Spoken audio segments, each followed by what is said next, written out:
ధర్మపురి అరవింద్తో ఈ అన్సెన్సార్డ్లో. ఎస్ అరవింద్ గారు నమస్తే అండి. అరవింద్ గారు, కవిత అరెస్ట్ తర్వాత కళ్ళు చల్లబడింది ఎవరికి? కవిత అరెస్ట్ గురించి మాట్లాడదలుచుకోలేదు, మీరు అడుగుతున్నారు కాబట్టి మేము మాట్లాడుతున్నాము. మాట్లాడితే మేము మాట్లాడినామని చెప్తారు. క్రిమినల్స్ మస్తు అరెస్ట్ అవుతారు. మీరు వేరే 2 లక్షల మంది అరెస్ట్ అవుతారు కదా, మీరు కవిత గారిని గుచ్చి అడుగుతారు, మేము ఆన్సర్ చెప్తాము. చెప్తే మళ్ళీ మాట్లాడినామని మీరే అంటారు. It is not an election issue. అది దేశానికి సంబంధించిన ఎలక్షన్ ఇష్యూ అని అంటున్నారుగా. అది మీరు అంటున్నారండి, ఏమనట్లేదు. మీరు వినలేదా? రాష్ట్రంలో ప్రతిపక్షాలు చేసినటువంటి ఆరోపణలు, అప్పట్లో కాంగ్రెస్ ఆరోపణలు చేసింది, బీఆర్ఎస్ కూడా ఇప్పటికీ ఆరోపణలు చేస్తుంది. ఇదంతా ఎలక్షన్స్ అంటూ లోక్సభ ఎలక్షన్. దేశంలో 543 స్థానాలకి లోక్సభ ఎన్నికలు అవుతుంటే కవిత అరెస్ట్ ఇష్యూ అవుతుందండి. కానీ మీకు తెలంగాణ ఎన్నికలు ముఖ్యమే, మీ నియోజకవర్గ ఎన్నికలు ముఖ్యమేగా. నా నియోజకవర్గం నేను నిలబడుతున్నా కదా, నాకేం ముఖ్యం కాదు. కానీ అదే కవిత మీ నియోజకవర్గానికి సంబంధించి ఈసారి వెంటపడి ఓడిస్తాము అని అన్నారు. మరి ఆమెను అడగాలి, నేనేం చేయాలి దానికి? ఒకసారి ఆ బయట చూద్దాం.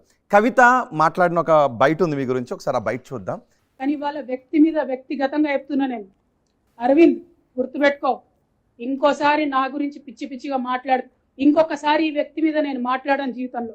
కానీ ఈ వ్యక్తి రాజకీయంగా ఎక్కడ పోటీ చేసినా అక్కడ పోయి మరీ ఓడిస్తా. ఎక్కడైనా పిచ్చి పిచ్చి వేషాలు మాట్లాడితే మాత్రం మెత్తగా దంతం వెంటబడి ఓడిస్తాం చెప్తున్నా. ఎందుకంటే ఒకటే చెప్తారు తెలంగాణలో, కుక్క కాటుకు చెప్పు దెబ్బ మామూలు విషయం అర్థం కాదు కుక్కకు. కాబట్టి అలా చెప్తున్నాం, ఇంకొకసారి నా మీద నేను పార్టీ మారుతా అని ఇదని అదని అడ్డమైన కూతలు కూస్తే చెప్పు తీసుకొని నిజామాబాద్ చివరస్తాలో కొడతా బిడ్డ, ఏమనుకుంటున్నావు? చెప్పు తీసుకొని నిజామాబాద్ చివరస్తాలో కొడతా బిడ్డ, ఏమనుకుంటున్నావు? చెప్పు తీసుకొని నిజామాబాద్ చివరస్తాలో కొడతా బిడ్డ, ఏమనుకుంటున్నావు? ఏం చేయమంటారు సార్? అంటే కవిత బీఆర్ఎస్ నాయకురాలుగా మాట్లాడారు, ఏం చేయమంటారు అయితే?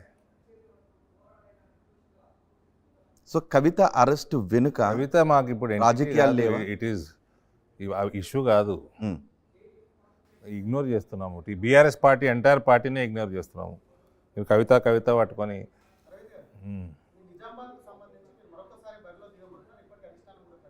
కానీ మీ మీద చాలా వ్యతిరేకత ఉందని చెప్పి ఒక వార్తలు వస్తున్నాయి. వాటికి సంబంధించి మీ పార్టీకి చెందినటువంటి కొంతమంది నేతలు ఇటు స్టేట్ ఆఫీస్ కానివ్వండి, సెంట్రల్ ఆఫీస్కి వెళ్ళి కంప్లైంట్ చేసినటువంటి విధానం కూడా ఉంది. దాన్ని ఎట్లా చూస్తారు మీరు? అసలు మా పార్టీకి సంబంధించిన వాళ్ళు కాదు వాళ్ళు. కానీ మీ పార్టీ సభ్యత్వం ఉన్న వాళ్ళే ఉన్నారు? కాదు, లేదు. ఓకే, సభ్యత్వం అంటే ప్రైమరీ మెంబర్లు 20 కోట్ల మంది ఉన్నారు, మోర్ దెన్ 20 crores ఉన్నారు. పార్టీలో రెస్పాన్సిబిలిటీస్ ఎవరికి లేవు. ఆయనకు సభ్యత్వం ఉందా లేదా కూడా మాకు తెలియదు, మేము ఎప్పుడు చూడలేదు వాళ్ళని. ఎలా ఉంది అసలు నిజామాబాద్ ఎలా ఉంది? ఎందుకంటే ఒకవైపు మీరు ఆల్రెడీ ముందు నుంచి కూడా ఒకవైపు వెళ్తున్నారు, పసుపు బోర్డు కూడా వచ్చిందని చెప్పి కూడా ముందుకు ఎలా ఉంది అసలు నిజామాబాద్కి సంబంధించి? Nizamabad will be big victory for Bharatiya Janata Party, for Narendra Modi. ఇవాళ దేశవ్యాప్తంగా మోదీ గారి ఒక వేవ్ నడుస్తూ ఉంది. అదే రకంగా నిజామాబాద్కి వచ్చేసరికి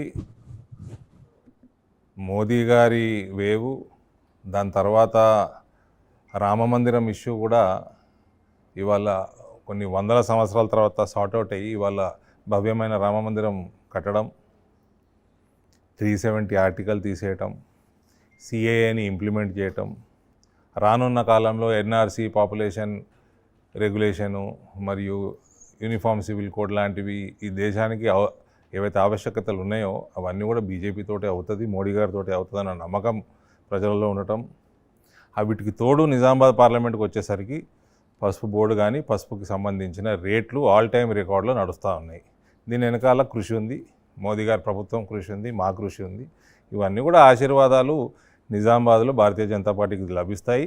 కాబట్టి మేజర్ విక్టరీ నిజామాబాద్ పార్లమెంట్లో భారతీయ జనతా పార్టీకి ఉంటుంది. ఈ ఎన్నికలకు సంబంధించి మీరు నిజంగా అరవింద్ పేరు మీద ఓట్లు అడగబోతున్నారా, లేకపోతే మోడీ రామ మందిరం పేరు మీద ఓట్లు అడగబోతున్నారా? మీరు ఎట్లా అడగమంటే అట్లా అడుగుతా. మేమేం లేదు, చాలామంది